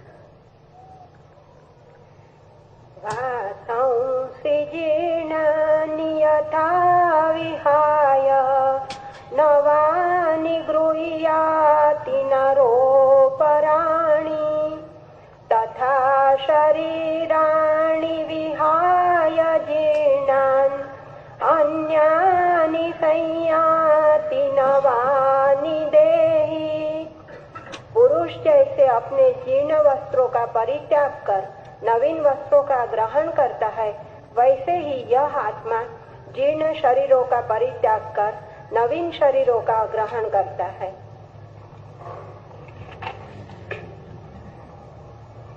वस्त्रों की भांति, जीर्ण हो गए वस्त्रों की भांति शरीर को छोड़ती है आत्मा, नए शरीरों को ग्रहण करती है। लेकिन वस्त्रों की भांति हमने कभी अपने शरीर को वस्त्र की भांति अनुभव किया? ऐसा जिसे हमने ओढ़ा हो, ऐसा जिसे हमने पहना हो, ऐसा जो हमारे बाहर हो, ऐसा जिसके हम भीतर हों। कभी हमने वस्त्र की तरह शरीर को अनुभव किया? नहीं, हमने तो अपने को शरीर की तरह ही अनुभव किया है। जब भूख लगती है तो ऐसा नहीं लगता कि भूख लगी है, ऐसा मुझे पता चल रहा है। ऐसा लगता है मुझे भूख लगी है। जब सिर में दर्द होता है तो ऐसा नहीं लगता है कि सिर में दर्द हो रहा है, ऐसा मुझे पता चल रहा है। नहीं, ऐसा लगता है मेरे सिर में दर्द हो रहा है, मुझे दर्द हो रहा है। तादात्म्य, आइडेंटिटी गहरी है। ऐसा नहीं लगता कि मैं और शरीर ऐसा कुछ दो है, ऐसा लगता है शरीर ही मैं हूं। कभी आंख बंद करके ये देखा कि शरीर की उम्र 50 वर्ष हुई, मेरी कितनी उम्र है? कभी आंख बंद करके दक्षिण सोचा, शरीर की उम्र 50 साल हुई, मेरी कितनी उम्र है? कभी आंख बंद करके चिंतन किया कि शरीर का तो ऐसा चेहरा है, मेरा कैसा चेहरा है? कभी सिर में दर्द हो रहा हो तो आंख बंद करके खोजबीन की कि यह दर्द मुझे हो रहा है या मुझसे कहीं दूर हो रहा है। पिछले महायुद्ध में एक बहुत अद्भुत घटना घटी। फ्रांस में एक अस्पताल में एक आदमी भर्ती हुआ, युद्ध में बहुत आहत, चोट खाकर। उसका पूरा का पूरा पैर जख्मी हो गया, अंगूठे में उसे भयंकर पीड़ा है, चीखता है, चिल्लाता है, बेहोश हो जाता है, होश आता है, फिर चीखता और चिल्लाता है। रात उसे डॉक्टरों ने बेहोश करके घुटने से नीचे का पूरा पैर काट डाला, क्योंकि उसके पूरे शरीर के विषाक्त हो जाने का डर था। 24 घंटे बाद वो होश में आया। होश में आते ही उसने चीख मारी, उसने कहा मेरे अंगूठे में बहुत दर्द हो रहा। अंगूठा अब था ही नहीं। पास खड़ी नर्स हंसी। उसने कहा जरा सोच के कहिए, सच अंगूठे में दर्द हो रहा है? उसने कहा क्या मजाक कर रहा हूं? अंगूठे में मुझे बहुत भयंकर दर्द हो रहा है। कंबल पड़ा है उसके पैर पर, उसे दिखाई तो पड़ता नहीं। उस नर्स ने कहा और जरा सोचिए, थोड़ा भीतर खोजबीन करिए। उसने कहा इस खोजबीन की बात क्या है, दर्द इतना साफ है। नर्स ने कंबल उठाया और कहा देखिए अंगूठा कहां है? अंगूठा तो नहीं था, आधा पैर ही नहीं था। पर उस आदमी ने कहा कि देख तो रहा हूं कि अंगूठा नहीं है, आधा पैर भी कट गया, लेकिन दर्द फिर भी मुझे अंगूठे में हो रहा है। तब तो एक मुश्किल की बात हो गई। चिकित्सक बुलाए गए। चिकित्सकों के सामने भी पहली दफा ऐसा सवाल आया था, जो अंगूठा नहीं है उसमें दर्द कैसे हो सकता है? लेकिन फिर जांच पड़ताल की तो पता चला कि हो सकता है, जो अंगूठा नहीं है उसमें भी दर्द हो सकता है। तो ये बड़ी मेटाफिजिकल बात हो गई, ये तो बड़ा अध्यात्म हो गया। डॉक्टरों ने पूरी जांच पड़ताल की तो लिखा कि वो आदमी ठीक कह रहा है, दर्द उसे अंगूठे में हो रहा है। तब तो उस आदमी ने भी कहा कि क्या मजाक कर रहे हैं। पहले उनने उससे कहा था क्या मजाक कर रहे हो, फिर उस आदमी ने कहा कि कैसी मजाक कर रहे हैं, मैं जरूर किसी भ्रम में पड़ गया होऊंगा, लेकिन आप भी कहते हैं कि दर्द हो सकता है उस अंगूठे में जो नहीं है। तो डॉक्टरों ने कहा हो सकता है, क्योंकि दर्द अंगूठे में होता है, पता कहीं और चलता है। अंगूठे और पता चलने की जगह में बहुत फासला है। जहां पता चलता है वो चेतना है, जहां दर्द होता है वो अंगूठा है। दर्द से चेतना तक संदेश लाने के लिए जिन स्नायुओं का काम रहता है, भूल से वे स्नायु अभी तक खबर दे रहे हैं कि दर्द हो रहा है। जब अंगूठे में दर्द होता है तो उससे जुड़े हुए स्नायुओं के तंतु कपने शुरू हो जाते। कंपन से ही वे खबर पहुंचाते हैं, जैसे टिक टिक टिक टिक से टेलीग्राफ में खबर पहुंचाई जाती है। ऐसा ही कंपित होकर वे स्नायु खबर पहुंचाते हैं। कई हेड ऑफिस से गुजरती है वो खबर आपके मस्तिष्क तक आने में, फिर मस्तिष्क चेतना तक खबर पहुंचाता है। इसमें कई ट्रांसफॉर्मेशन होते हैं, कई कोड लैंग्वेज बदलती है, कई बार कोड बदलता है, क्योंकि सबकी भाषा अलग अलग है। तो कुछ ऐसा हुआ कि अंगूठा तो कट गया, लेकिन जो संदेशवाहक नाड़ियां खबर ले जा रही थी वे कपती ही रही। वे कपती रही तो संदेश पहुंचता रहा, संदेश पहुंचता रहा और मस्तिष्क कहता रहा कि अंगूठे में दर्द हो रहा है। क्या ऐसा हो सकता है कि हम एक आदमी के पूरे शरीर को अलग कर लें और सिर्फ मस्तिष्क को निकाल लें? अब तो हो जाता है, पूरे शरीर को अलग किया जा सकता है, मस्तिष्क को बचाया जा सकता है, अकेले मस्तिष्क। अगर एक आदमी को हम बेहोश करें और उसके पूरे शरीर को अलग करके उसके मस्तिष्क को प्रयोगशाला में रख लें, और अगर मस्तिष्क से हम पूछ सकें कि तुम्हारा शरीर के बाबत क्या ख्याल है, तो वो कहेगा कि सब ठीक है, कहीं कोई दर्द नहीं हो रहा है, शरीर है ही नहीं। वो कहेगा सब ठीक है। शरीर का जो बोध है वो कृष्ण कहते हैं वस्त्र की भांति है, लेकिन वस्त्र ऐसा जिससे हम इतने चिपट गए हैं कि वो वस्त्र नहीं रहा, हमारी चमड़ी हो गया। इतने जोर से चिपट गए हैं, इतना तादाद में है जन्मों जन्मों का कि शरीर ही मैं हूं, ऐसी ही हमारी पकड़ हो गई। जब तक ये शरीर और मेरे बीच डिस्टेंस, फासला पैदा नहीं होता, तब तक कृष्ण का ये सूत्र समझ में नहीं आएगा कि जीर्ण वस्त्रों की भांति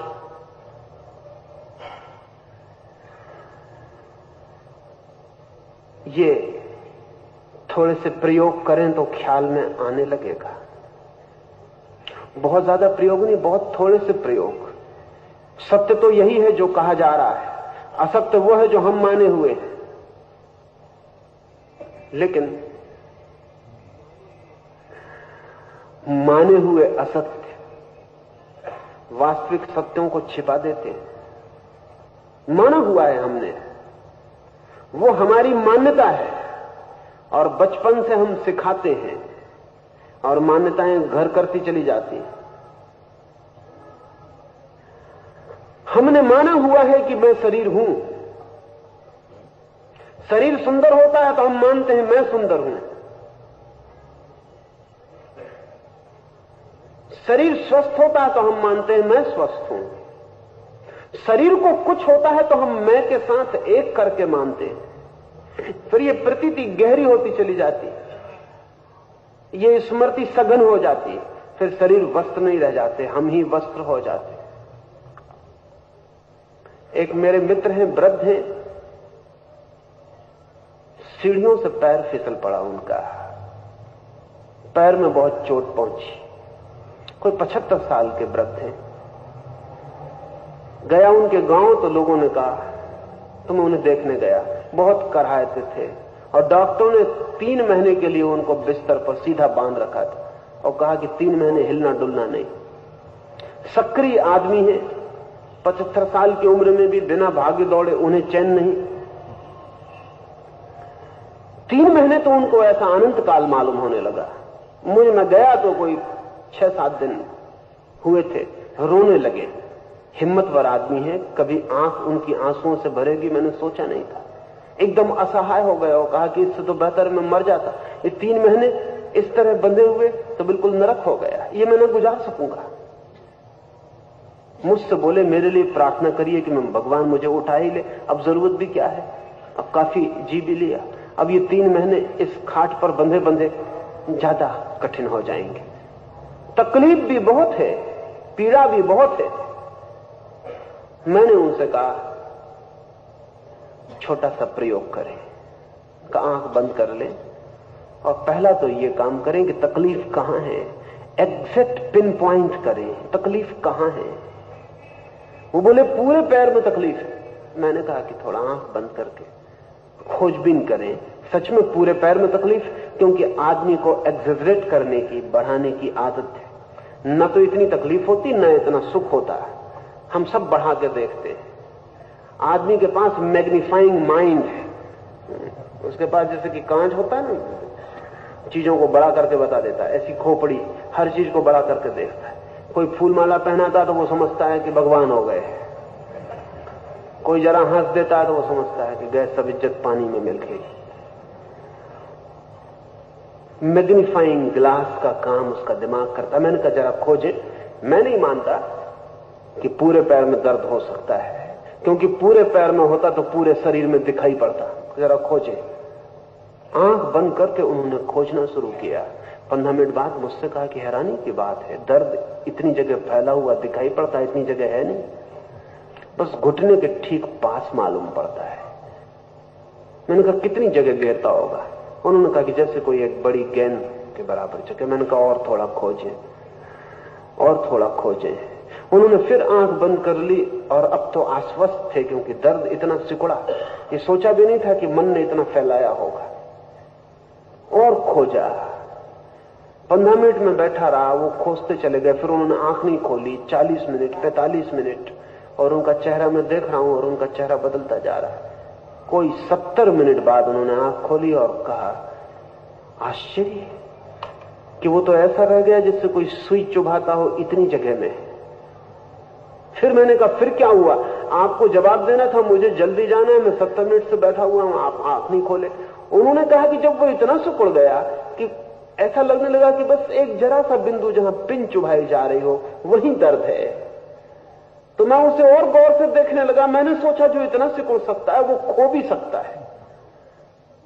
और ऐसे क्षण आने लगे कि कभी मुझे लगे कि नहीं है और कभी लगे कि है, कभी लगे कि खो गया, और एक क्षण लगे कि सब ठीक है और एक क्षण लगे कि वापस आ गया। फिर मैंने कहा कि फिर भी मुझे खबर कर देनी थी तो मैं जाता। उन्होंने कहा लेकिन एक और नई घटना घटी जिसके लिए मैं सोच ही नहीं रहा था। वो घटना ये घटी कि जब मैंने इतने गौर से दर्द को देखा तो मुझे लगा कि दर्द कहीं बहुत दूर है और मैं कहीं बहुत दूर हूं, दोनों के बीच बड़ा फासला है। तो मैंने कहा अब ये 3 महीने इसको ही ध्यान करते रहें, जब भी दर्द हो फौरन आंख बंद करें और ध्यान में लग जाएं। 3 महीने बाद वो मुझे मिले तो उन्होंने पैर पकड़ लिए, फिर रोए लेकिन अब आंसू आनंद के थे। और उन्होंने कहा भगवान की कृपा है कि मरने के पहले 3 महीने खाट पर लगा दिया, अन्यथा मैं कभी आंख बंद करके बैठने वाला आदमी नहीं हूं। लेकिन इतना आनंद मुझे मिला है कि मैं जीवन में सिर्फ इसी घटना के लिए अनुग्रहित हूं परमात्मा का। मैंने कहा क्या हुआ आपको? उन्होंने कहा ये दर्द को मिटाते मिटाते मुझे पता चला कि दर्द तो जैसे दीवार पर हो रहा है घर की, और मैं तो घर का मालिक हूं, बहुत अलग। शरीर को भीतर से जानना पड़े, फ्रॉम द इंटीरियर। हम अपने शरीर को बाहर से जानते हैं, जैसे कोई आदमी अपने घर को बाहर से जानता हो। हमने कभी शरीर को भीतर से फील नहीं किया है, बाहर से जानते हैं। यह हाथ हम देखते हैं तो ये हम बाहर से देखते हैं, वैसे ही जैसे आप मेरे हाथ को देख रहे हैं बाहर से, ऐसे ही मैं भी अपने हाथ को बाहर से जानता हूं। हम सिर्फ फ्रॉम द विदाउट, बाहर से ही परिचित हैं अपने शरीर से। हम अपने शरीर को भी भीतर से नहीं जानते। फर्क है दोनों बातों में। घर के बाहर से खड़े होकर देखें तो बाहर की दीवार दिखाई पड़ती है, घर के भीतर से खड़े होकर देखें तो घर का इंटीरियर, भीतर की दीवार दिखाई पड़ती है। इस शरीर को जब तक बाहर से देखेंगे तब तक जीर्ण वस्त्रों की तरह ये शरीर दिखाई नहीं पड़ सकता है। इसे भीतर से देखें, इसे आंख बंद करके भीतर से एहसास करें कि शरीर भीतर से कैसा है, इनर लाइनिंग कैसी है, कोट के भीतर की सिलाई कैसी है, बाहर से तो ठीक है, भीतर से कैसी है। इसके भीतर की रेखाओं को पकड़ने की कोशिश करें, और जैसे जैसे साफ होने लगेगा वैसे वैसे लगेगा कि जैसे एक दिया जल रहा है और उसके चारों तरफ एक कांच है। अब तक कांच से ही हमने देखा था तो कांच ही मालूम पड़ता था कि ज्योति है। जब भीतर से देखा तो पता चला कि ज्योति अलग है, कांच तो केवल बाहरी आवरण है। और एक बार, एक क्षण को भी यह एहसास हो जाए कि ज्योति अलग है और शरीर बाहरी आवरण है, तो फिर सब मृत्यु वस्त्रों का बदलना है, फिर सब जन्म नए वस्त्रों का ग्रहण है, फिर सब मृत्युओं पुराने वस्त्रों का छोड़ना है। तब जीर्ण वस्त्रों की तरह ये शरीर छोड़ा जाता है, नए वस्त्रों की तरह लिया जाता है, और आत्मा अपनी अनंत यात्रा पर अनंत वस्त्रों को ग्रहण करती और छोड़ती। तब जन्म और मृत्यु नहीं है, केवल वस्त्रों का परिवर्तन है। तब सुख और दुख का कारण नहीं है। लेकिन ये जो कृष्ण कहते हैं, ये गीता से समझ में ना आएगा, ये अपने भीतर समझना पड़ेगा। धर्म के लिए प्रत्येक व्यक्ति को स्वयं ही प्रयोगशाला बन जाना पड़ता है। कृष्ण जो कह रहे हैं इसको पढ़ के मत समझना कि आप समझ लेंगे। मैं जो समझा रहा हूं उसे समझ के समझ लेंगे, इस भ्रांति में मत पड़ जाना। इससे तो ज्यादा से ज्यादा चुनौती मिल सकती है। लौट के घर प्रयोग करने लग जाना। लौट के भी क्यों, यहां से चलते वक्त ही रास्ते पे जरा देखना कि ये जो चल रहा है शरीर, इसके भीतर कोई अचल भी है, और चलते चलते भी भीतर अचल का अनुभव होना शुरू हो जाएगा। ये जो सांस चल रही है, यही मैं हूं, या सांसों को भी देखने वाला पीछे कोई है? तब सांस भी दिखाई पड़ने लगेगी, ये रही। और जिसको दिखाई पड़ रही है वो सांस नहीं हो सकता, क्योंकि सांस को सांस दिखाई नहीं पड़ सकती। तब विचारों को जरा भीतर देखने लगना कि जो विचार चल रहे हैं मस्तिष्क में, यही मैं हूं। तब पता चलेगा कि जिसको विचार दिखाई पड़ रहे हैं वो विचार कैसे हो सकता है। कोई एक विचार दूसरे विचार को देखने में समर्थ नहीं है। किसी एक विचार ने दूसरे विचार को कभी देखा नहीं। जो देख रहा है साक्षी वो अलग है। और जब शरीर, विचार, श्वास, चलना, खाना, भूख, प्यास, सुख दुख अलग मालूम पड़ने लगे, तब पता चलेगा कि कृष्ण कह रहे हैं कि जीर्ण वस्त्रों की तरह ये शरीर छोड़ा जाता, नए वस्त्रों की तरह लिया जाता। उसका क्या अर्थ है? और अगर ये दिखाई पड़ जाए तो फिर कैसा दुख, कैसा सुख। मरने में फिर मृत्यु नहीं, जन्म में फिर जन्म नहीं, जो था वो है, सिर्फ वस्त्र बदले जा रहे हैं।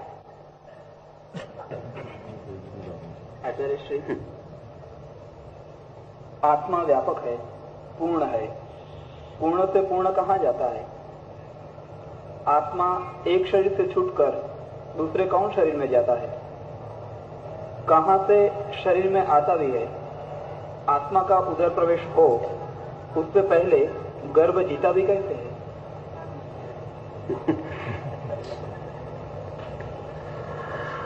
आत्मा ना तो आता ना जाता। आने जाने की सारी बात शरीर की है।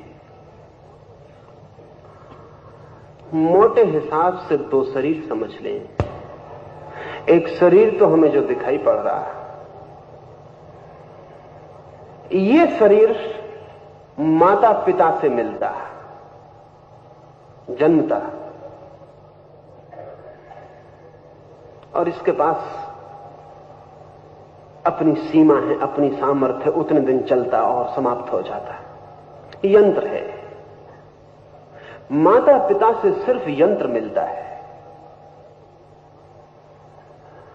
गर्भ में माता पिता सिर्फ यंत्र की सिचुएशन, स्थिति पैदा करते हैं। ये शरीर जो हमें दिखाई पड़ रहा है, ये जन्म के साथ शुरू होता और मृत्यु के साथ समाप्त होता। ये आता और जाता। एक और शरीर है जो आत्मा के लिए और भीतर का वस्त्र है, कहें कि अंडरवियर है। ये ऊपर का वस्त्र है, ये शरीर, वो जरा भीतरी वस्त्र है। वो शरीर पिछले जन्म से साथ आता है। वो सूक्ष्म शरीर है। सूक्ष्म है, इसका अर्थ इतना ही कि ये शरीर बहुत पौद्गलिक मटेरियल है। वो शरीर इलेक्ट्रॉनिक है। वो शरीर विद्युत कणों से निर्मित है। वो जो विद्युत कणों से निर्मित दूसरा शरीर है, वो आपके साथ पिछले जन्म से आता है। वही यात्रा करता है, वो भी यात्रा करता है। वो शरीर, दूसरा सूक्ष्म शरीर, स्थूल शरीर में प्रवेश कर जाता, गर्भ में प्रवेश कर जाता है। उसका प्रवेश होना वैसा ही ऑटोमेटिक, स्वचालित है, जैसे पानी पहाड़ से उतरता है, नदियों से बहता है और सागर में चला जाता है। जैसे पानी का नीचे की तरफ बहना प्राकृतिक है, ऐसा ही सूक्ष्म शरीर का अपने योग्य अनुकूल शरीर में प्रवाहित होना एकदम प्राकृतिक घटना है। इसलिए साधारण आदमी मरता है तो तत्काल जन्म मिल जाता है, क्योंकि 24 घंटे पृथ्वी पर लाखों गर्भ उपलब्ध है। असाधारण आदमी मिलता है तो समय लगता है, जल्दी गर्भ नहीं मिलता। चाहे बुरा आदमी मरे असाधारण, चाहे अच्छा आदमी मरे असाधारण, दोनों के लिए बहु प्रतीक्षा का समय है। दोनों के लिए तत्काल गर्भ उपलब्ध नहीं होता। रेडीमेड गर्भ सिर्फ बिल्कुल मध्य वर्गीय लोगों को मिलते हैं। उनके लिए रोज गर्भ उपलब्ध है। इधर मरे नहीं तो उधर गर्भ ने पुकारा नहीं। इधर मरे नहीं कि गर्भ के गड्ढे में बहे नहीं। इसमें देर नहीं लगती। लेकिन बहुत बुरा आदमी से हिटलर जैसा आदमी तो मुश्किल हो जाती। हिटलर के लिए मां बाप की प्रतीक्षा में काफी समय लग जाता है।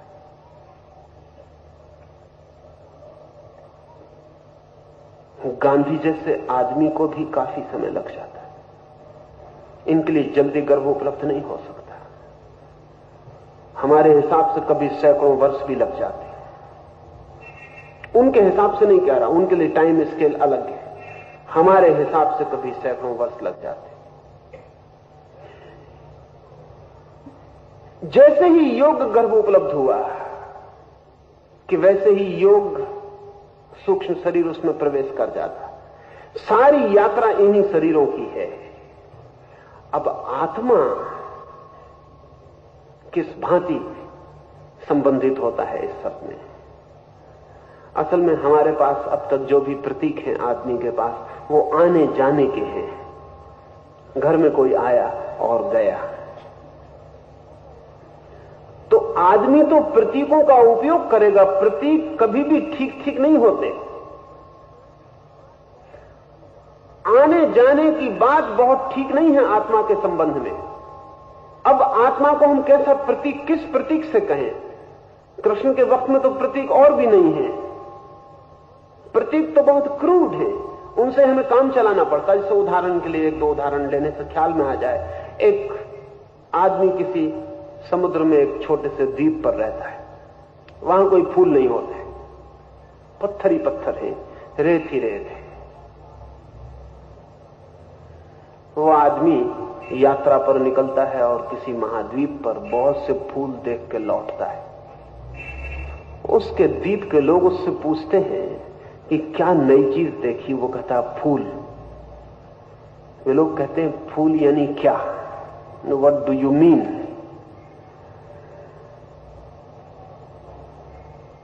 तो उस द्वीप पर फूल नहीं होते हैं। अब वो क्या करे? वो नदी के किनारे से चमकदार पत्थर उठा लाता है, रंगीन पत्थर उठा लाता है। वो कहता है ऐसे होते हैं। निश्चित ही उस द्वीप का कोई आदमी इस पर सवाल नहीं उठाएगा, क्योंकि सवाल का कोई कारण नहीं है। लेकिन उस आदमी की जो फूल देखकर आया बड़ी मुसीबत है। कोई प्रतीक उपलब्ध नहीं जिससे वो कहे। हम जिस जगत में जीते हैं वहां आना जाना प्रतीक है। तो जन्म को हम कहते हैं आना, मृत्यु को हम कहते हैं जाना। लेकिन सच में ही आत्मा न आती न जाती। पर इसके लिए एक प्रतीक मेरे ख्याल में आता है, वो शायद और करीब है, वो आपकी समझ में आ जाए। अभी पश्चिम में उनका ख्याल है कि पेट्रोल से ज्यादा दिन तक कार नहीं चलाई जा सकेगी, क्योंकि पेट्रोल ने इतना नुकसान कर दिया है। इकोलॉजी का एक नया आंदोलन सारे यूरोप और अमेरिका में चलता है। इतनी गंदी कर दी है हवा पेट्रोल ने कि आदमी के जीने योग्य नहीं रह गई। तो अब पेट्रोल से कार नहीं चलाई जा सकती, तो बिजली से ही चलाई जाएगी। या तो बैटरी से चलाई जाए तो थोड़ी महंगी होगी, या बिजली से चलाई जाए। लेकिन बिजली से चलाने के लिए कैसे चलाई जाए? बिजली कार को कैसे मिलती रहे? तो रूसी वैज्ञानिकों का एक सुझाव कीमती मालूम पड़ता है। उनका कहना है इस सदी के पूरे होते होते हम सारे रास्तों के नीचे बिजली के तार बिछा देंगे। सारे रास्तों के नीचे बिजली के तार बिछा देंगे। जो भी कार ऊपर से चलेगी रास्ते के, वो नीचे से उसे बिजली चलने से ही उपलब्ध होती रहेगी। वो जैसे ट्राम चलती है, आपकी ऊपर तार होता है, उसे बिजली नहीं रहती। ट्राम चलती है, बिजली नहीं चलती। बिजली ऊपर से मिलती रहती, नीचे से ट्राम दौड़ती रहती। जितने आगे बढ़ती उधर से बिजली मिल जाती। जैसे ट्राम चलती है और बिजली नहीं चलती, लेकिन ऊपर से प्रतिपल मिलती रहती है, और अगर बिजली न मिले तो ट्राम तत्काल रुक जाए। बिजली के द्वारा चलती है लेकिन बिजली नहीं चलती, ट्राम चलती है। ठीक वैसे रूस का वैज्ञानिक कहता है नीचे हम सड़कों के तार बिछा देंगे, कार ऊपर से दौड़ती रहेगी, बस उसके दौड़ने से वो बिजली लेती रहेगी। कार का मीटर तय करता रहेगा कितनी बिजली आपने ली, वो आप जमा करते रहेंगे। लेकिन बिजली नहीं चलेगी, चलेगी कार। ठीक आत्मा व्यापक तत्व है, वो है ही सब जगह। सिर्फ हमारा सूक्ष्म शरीर बदलता रहता है, दौड़ता रहता है, और जहां भी जाता है आत्मा से उसे जीवन मिलता रहता है। जिस दिन सूक्ष्म शरीर बिखर जाता है, ट्राम टूट गई, ठीक है, बिजली अपनी जगह रह जाती, ट्राम टूट जाती, सूक्ष्म शरीर खो जाता है। तो जब सूक्ष्म शरीर खोता है तो आत्मा परमात्मा से मिल जाती है, ऐसा नहीं। आत्मा परमात्मा से सदा मिली हुई थी, सूक्ष्म शरीर की दीवार के कारण अलग मालूम पड़ती थी, अब अलग नहीं मालूम पड़ती है। आने जाने की जो धारणा है आवागमन की, वो बड़ी क्रूड सिमिली है, वो बहुत ही दूर की, लेकिन कोई उपाय नहीं है। जो मैं कह रहा हूं, मैं ये कह रहा हूं कि आत्मा तो चारों तरफ मौजूद है, हमारे भीतर भी बाहर भी। अब यहां बिजली के बल्ब जल रहे हैं, एक 100 कैंडल का बल्ब जल रहा है, एक 50 कैंडल का जल रहा है, एक 20 कैंडल का जल रहा है, एक बिल्कुल जुगनू की तरह 5 कैंडल का जल रहा है। इन सब के भीतर एक सी बिजली दौड़ रही है, और प्रत्येक अपनी कैंडल के आधार पर उतनी बिजली ले रहा है। ये माइक है, इसमें तो कोई बल्ब भी नहीं लगा हुआ है। ये माइक अपने उपयोगिता के लिए बिजली ले रहा है, रेडियो अपनी उपयोगिता की बिजली ले रहा है, पंखा अपनी उपयोगिता की बिजली ले रहा है। बिजली में कोई फर्क नहीं है, पंखे के यंत्र में फर्क है, माइक के यंत्र में फर्क है, बल्ब के यंत्र में फर्क है। परमात्मा चारों तरफ मौजूद है, सब तरफ वही है। हमारे पास एक सूक्ष्म यंत्र है, सूक्ष्म शरीर, उसके अनुसार हम उससे ताकत और जीवन ले रहे हैं। इसलिए अगर हमारे पास 5 कैंडल का सूक्ष्म शरीर है तो हम 5 कैंडल की ताकत ले रहे हैं, 50 कैंडल का है तो 50 कैंडल की ले रहे हैं।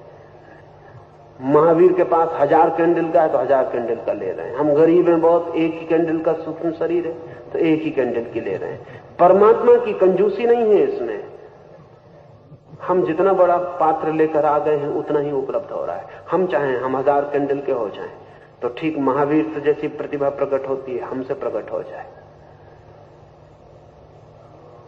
और एक सीमा आती है कि महावीर कहते हैं 1000 से भी काम नहीं चलेगा, हम तो अनंत कैंडल चाहते हैं, तो फिर कहते हैं कि बल्ब तोड़ दो, तो फिर अनंत कैंडल के हो जाओ। क्योंकि बल्ब जब तक रहेगा तो सीमा रहेगी ही कैंडल की, 1000 हो, 2000 हो, लाख हो, 10 लाख हो। लेकिन अगर अनंत प्रकाश चाहिए तो बल्ब तोड़ दो। तो फिर महावीर कहते हैं हम बल्ब तोड़ देते हैं, हम मुक्त हो जाते हैं। मुक्त होने का कुल मतलब इतना है कि अब ले चुके यंत्रों से बहुत, लेकिन देखा कि हर यंत्र सीमा बन जाता है, और जहां सीमा है वहां दुख है, इसलिए तोड़ देते हैं यंत्र को। अब हम पूरे के साथ एक ही हुए जाते हैं। ये भाषा की गलती है कि एक ही हुए जाते हैं, एक थे ही। यंत्र बीच में था इसलिए कम मिलता था, यंत्र टूट गया तो पूरा है।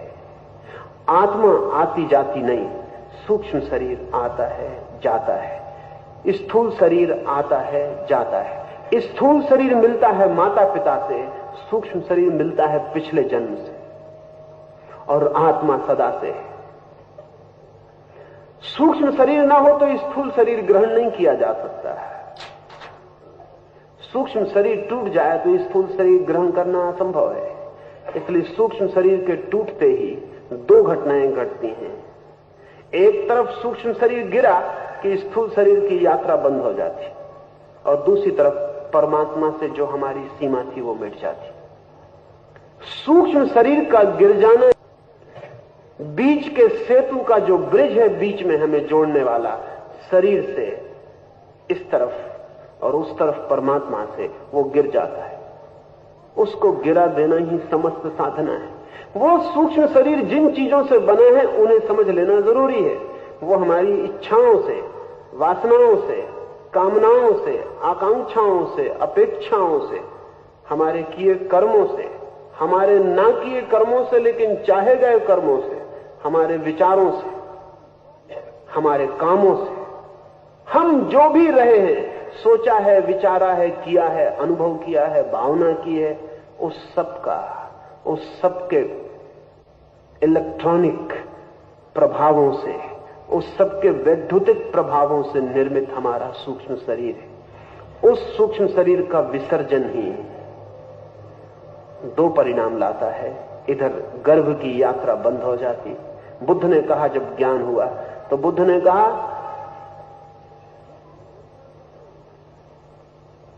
कि घोषणा करता हूं कि मेरे मन,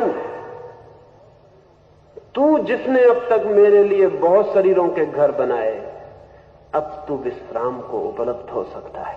अब तुझे मेरे लिए कोई और घर बनाने की जरूरत नहीं। धन्यवाद देता हूं और तुझे छुट्टी देता हूं अब, क्योंकि मेरी कामना नहीं बची। अब तक मेरे लिए अनेक अनेक घर बनाने वाले मन, अब तेरे लिए आगे घर बनाने की कोई जरूरत नहीं है। मरते वक्त जब बुद्ध से लोगों ने पूछा कि अब जबकि आपकी आत्मा परम में लीन हो जाएगी तो आप कहां होंगे, तो बुद्ध ने कहा कि अगर मैं कहीं होऊंगा तो परम में लीन कैसे हो सकूंगा, क्योंकि जो समवेयर है, जो कहीं है, वो एवरीवेयर नहीं हो सकता, वो सब कहीं नहीं हो सकता। जो कहीं है वो सब कहीं नहीं हो सकता। तो बुद्ध ने कहा ये पूछो ही मत, अब मैं कहीं नहीं होऊंगा क्योंकि सब कहीं होऊंगा। मगर फिर पूछते हैं भक्त कि कुछ तो बताएं, अब आप कहां होंगे? बूंद से पूछ रहे हैं कि सागर में गिर के तू कहां होगी? बूंद कहती सागर ही हो जाऊंगी, लेकिन और बूंदें पूछना चाहेंगी कि वो तो ठीक है, लेकिन फिर भी कहां होगी, कभी मिलने आए। तो बूंद जो सागर हो रही है वो कहती तुम सागर में ही आ जाना, तो मिलन हो जाएगा। लेकिन बूंद से मिलन नहीं होगा, सागर से ही मिलन होगा। जिसे बुद्ध से मिलना हो, कृष्ण से मिलना हो, महावीर से मिलना हो, जीसस से, मोहम्मद से मिलना हो, तो अब बूंद से मिलना नहीं हो सकता। कितनी मूर्ति बना के रखे रहे, अब बूंद से मिलना नहीं हो सकता। बूंद गई सागर में, इसलिए तो मूर्ति बनाई। यही तो मजा है, पैराडॉक्स है। मूर्ति इसलिए बनाई कि बूंद सागर में गई, बनाने योग्य हो गई मूर्ति अब इसकी। लेकिन अब मूर्ति में कुछ मतलब नहीं, अब तो मिलना हो तो सागर में ही जाना पड़े। माता पिता से मिलता है बूंद का आकार,